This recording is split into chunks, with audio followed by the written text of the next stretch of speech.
Israel Lebanon চলমান উত্তেজনার মধ্যেই চিকিৎসা সাহায্য পাঠালো তুরস্ক। ২৫ সেপ্টেম্বর বুধবার বৈরুত বিমানবন্দরে অবতরণ করে এসব ত্রাণ সামগ্রী। দেশটিতে দায়িত্বরত তুর্কি রাষ্ট্রদূতের হাত থেকে ৩০ টন খাদ্য ও মেডিকেল সাপ্লাই বুঝে নেন লেবাননের তত্ত্বাবধায়ক স্বাস্থ্যমন্ত্রী। লেবাননের বহুদিনের পুরনো মিত্র তুরস্ক, সে কারণে যে কোনো বিপদে বৈরুতের পাশে আছে আঙ্কারা, এমন মন্তব্য করেন তুর্কি রাষ্ট্রদূত। ভবিষ্যতে দুই দেশের সম্পর্ক একই রকম থাকবে বলে আশ্বস্ত করেন তিনি। ইসরায়েল যেভাবে আগ্রাসন চালাচ্ছে তাতে আমরাও খুব বিরক্ত এবং চিন্তিত। শুধু গাজা কিংবা ফিলিস্তিন নয়, লেবাননের পাশাপাশি গোটা অঞ্চলকেই তারা সম্পূর্ণ বিশৃঙ্খলার মধ্যে নিয়ে যাচ্ছে। সুতরাং বিগত বছরগুলোতে আমরা যেভাবে পাশে থেকেছি, এবারও সে কারণেই এসেছি। আমরা সবসময় লেবাননের জনগণের পাশে থাকব, যেভাবে পারি তাদের সমর্থন করব। একটি তুর্কি সামরিক কার্গো বিমানে আমরা ৩০ টন মানবিক সাহায্য নিয়ে এসেছি, যার বেশিরভাগই ওষুধ, চিকিৎসা সামগ্রী ও খাদ্যপণ্য।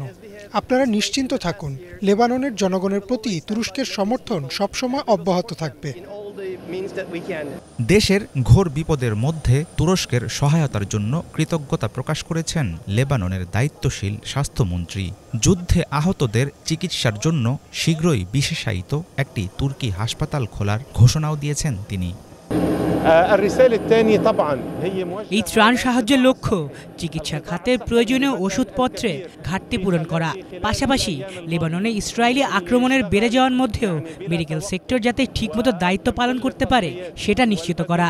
বিশেষ করে ইসরায়েলি শত্রুর যে কোনো সম্ভাব্য পদক্ষেপের জন্য আমাদের অবশ্যই সতর্ক থাকতে হবে। আমি এই সুযোগে এটাও ঘোষণা করতে চাই, লেবাননের জনগণ এবং যুদ্ধাহত ও অগ্নিদগ্ধদের সহায়তা করার জন্য কয়েক সপ্তাহের মধ্যে তুর্কি হাসপাতাল খোলা হবে। দক্ষিণ লেবাননে চলমান যুদ্ধের কারণে আহতদের চিকিৎসায় এই হাসপাতাল গুরুত্বপূর্ণ ভূমিকা পালন করবে। গত ২৪ সেপ্টেম্বর জাতিসংঘের সাধারণ পরিষদের অধিবেশনে ভাষণ দেওয়ার সময় তুর্কি প্রেসিডেন্ট রিসেপ তাইয়েপ এরদোয়ান জানান, লেবাননে চালানো ইসরায়েলি হামলার কঠিন পরিস্থিতিতে দেশটির পাশে আছে তুরস্ক। হাফিজুল ইসলাম, বাংলা ভিশন।